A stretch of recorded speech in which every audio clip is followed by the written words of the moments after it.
welcome back to the Witch of Lupin Hollow YouTube channel.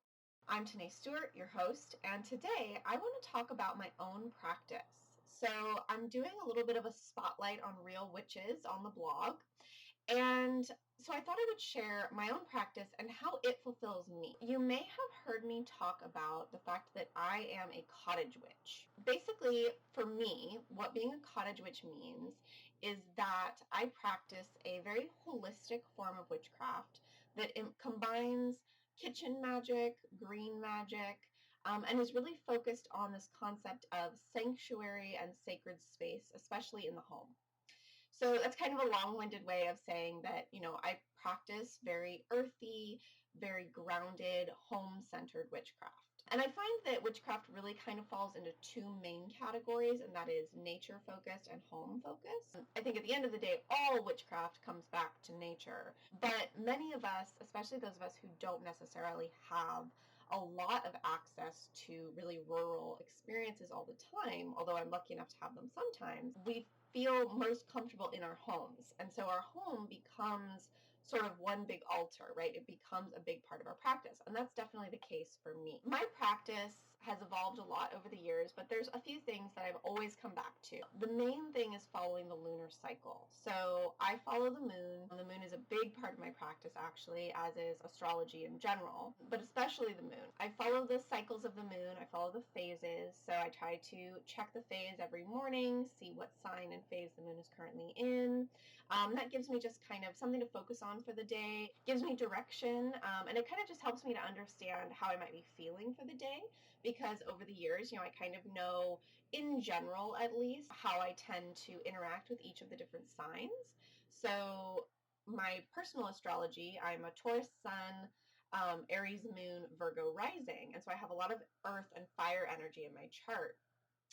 And so earth signs, I'm a big fan of earth signs. I do really well under those. I do well under most of the water signs because I also have not a lot of water signs in my chart, but a lot of houses ruled by water signs that are prominent in my birth chart. Fire signs, although I have a lot of fire energy and I'm finally kind of starting to embrace them, fire signs have always been a little bit challenging for me. So when I have my monthly lunar return, when the moon re-enters Aries, the sign it was in when I was born, I tend to have kind of a bad day. And that's honestly because I have not really embraced my Aries moon very well. It definitely is accurate. It reflects me very much, but it also is something that I haven't always been really proud of.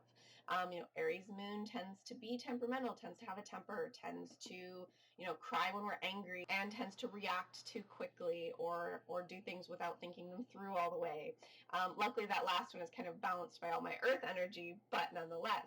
And so those aren't necessarily traits I've always been very proud of or felt very connected to. They were things I was always trying to fix about myself.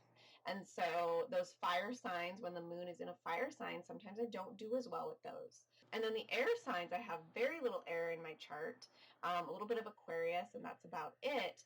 And so the air signs just make me feel a little off balance. I don't quite resonate with them. So knowing that, if I check the moon phase at the beginning of the day, I can kind of say, okay, the moon is in Libra today. So I can work on that. I can focus on balancing that energy for myself and, being aware of why I'm reacting certain ways. I think that astrology and following the moon is all about awareness. So awareness is really an important part of my practice for me. In terms of fulfillment, that is probably one of the biggest parts of my spiritual practice, is engaging with astrology in that way and really coming to understand it and understand how it affects me. Because having that self-awareness, I have a lot of Aries in my chart, actually, a lot of Aries.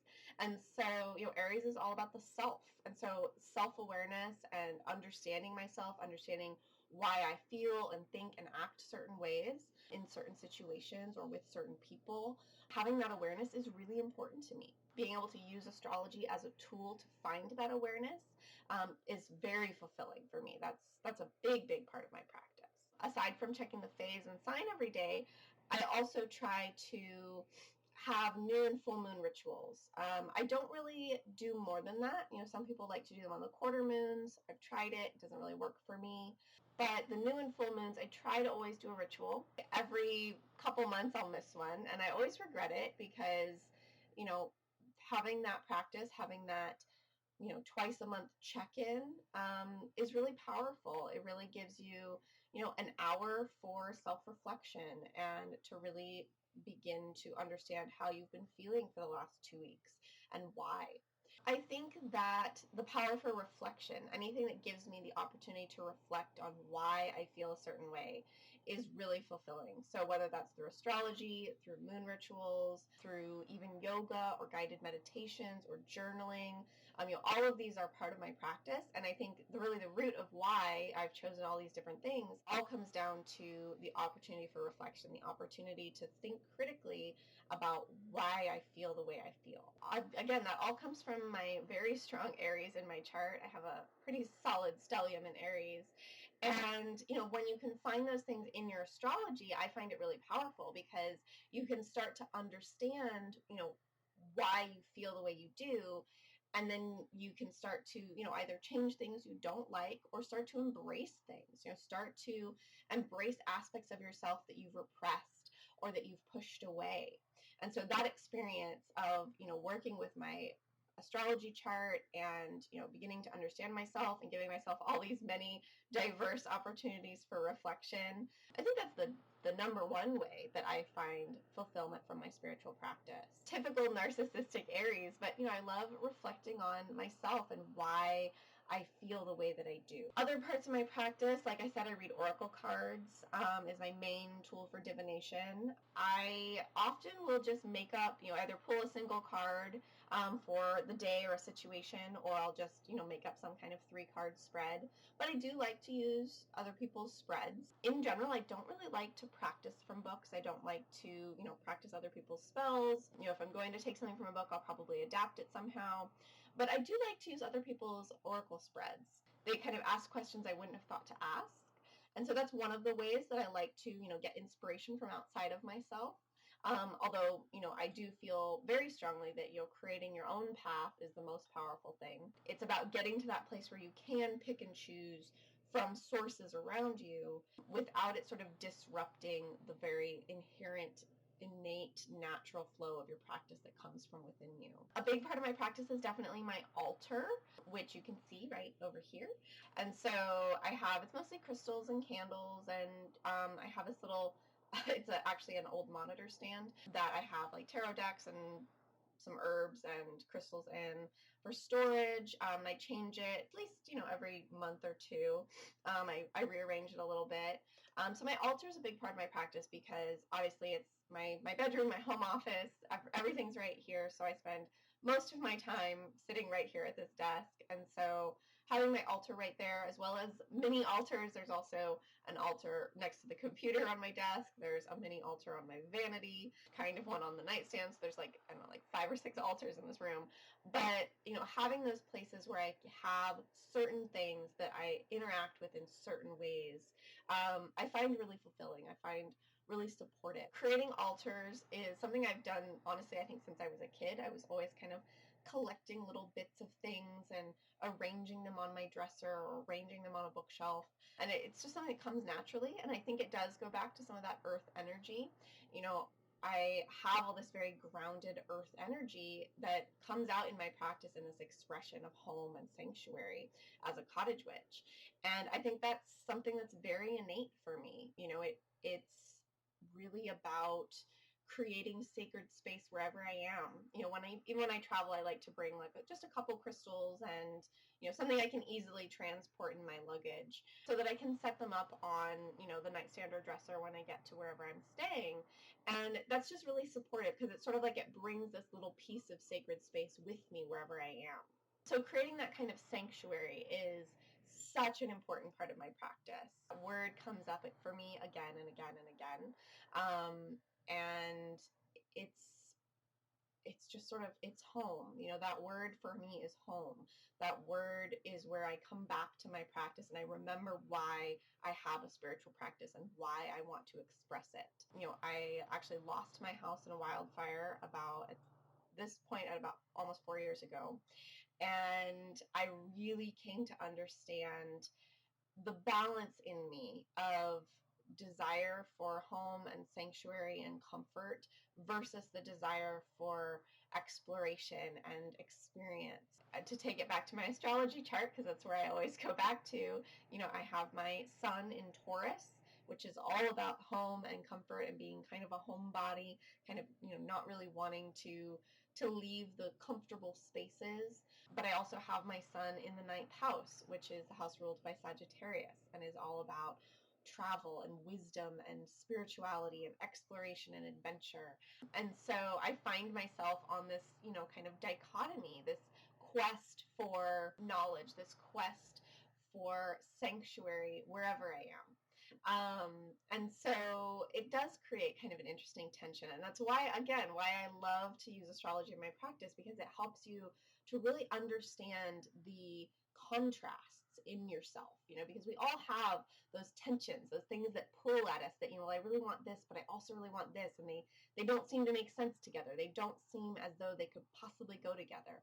But when you can find the things that tie them together, whether it's a particular planet in a particular sign in a particular house, or however it is that you find where those ties are, I find it to be so supportive in really helping me understand the different ways in which I express myself and my spirituality at different times, because our spirituality is not a static thing. For me, it has definitely evolved. When I first started practicing, it was all about the full moon. Basically practiced one day a month plus the sabbats. So, I would end up practicing like 20 days out of the year. And the rest of the year, I was terrified that someone was going to learn or find out about my practice, even though I had witchy books on my bookshelf. So clearly, part of me was pushing those boundaries and wanted someone to find out. I was really tied up in the fear around what if someone found out, and what would they think, and what would they say, and how would I explain myself. And it wasn't really until I kind of stopped caring about all of that my practice became all the more fulfilling. We always kind of joke that our house at some point became very witchy, became very obviously witchy. It started, I think, with our apothecary. We have bookshelves in the kitchen that are just loaded with jars of herbs. And they have these, pretty handwritten labels, and it's very witchy. And friends used to kind of joke like, oh, people are going to think you're witches. And we would kind of laugh. And then at some point, we brought all the witchy books into the living room and put them on a bookshelf, and we piled all the crystals all over the house. And it was very organic, and I didn't really realize it was happening. But once I did discover that this was something I had been doing for a while, I realized that this was part of, the next expression of myself. This was the next expression of being a cottage witch, of being able to really truly embrace who I am in my own home. Because if you can't in your own home, where else can you? And so I really began to embrace, being more open about my practice when it was right for me. You have to find when it's the right time, but that's also not an excuse to always just put it off and to say, well, I don't feel ready.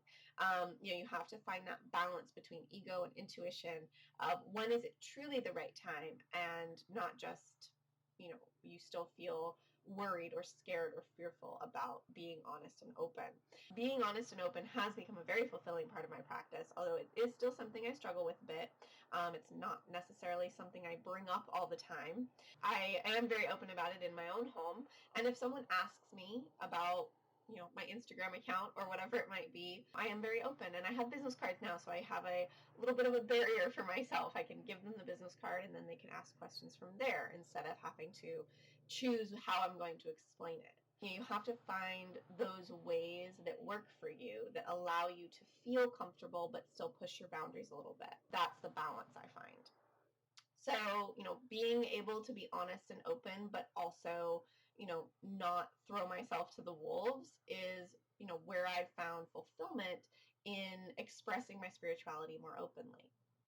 So, it's always about the balance. It's always about finding what works for you, trusting your intuition to guide you to what's right for you. And that's a process for me too, believe me. I have spent a long time figuring out how that works and how to make it work for myself. It's definitely not a destination, it's a process. You continually figure it out and get, more in tune and more aligned with yourself. But once you get to the point where you're willing to take the risks, you're willing to be in alignment, I found at least that it was the most fulfilling thing I could do and opened me up to so many new and wonderful experiences. Just to kind of sum it up, I am a cottage witch, and that really comes through in my practice in so many ways. This search for sacred space, this need for exploration, but with comfort, with things that are familiar, things that feel supportive and grounded. In terms of finding your own path, I think some of the best advice I can give is to look at your astrology chart, is to look at your elements and how they play out in your life, and is to look at your own life and look at what you're already doing, because a lot of times we've been practicing our spirituality for years and we didn't even realize it. For me, it was building little altars everywhere, and it wasn't something that I really acknowledged and realized that that's what I was doing for a long time. But I've been honoring the elements since I was a kid. So you have to look at what already resonates. Creating your path doesn't mean necessarily starting from scratch. Ask any real witch and I think will tell you your path is A, what you make of it, and B, it's a part of you. It's innate. It's the things that already give you fulfillment, and now you just need to become aware of them and start doing them with greater intention, and you'll be amazed at what you can do with your life when you do that. So drop a comment below. I would love to hear about your practice, and I would be happy to answer any questions that you have about my practice. Why I find it fulfilling, how I developed it, how I came to the word cottage witch. Drop a comment and just let me know what you think. I would love to talk with you about your own practice and be able to support you on your path. So make sure that you like this video and that you follow the channel so that you can be notified whenever I release a new video. And I will see you next week.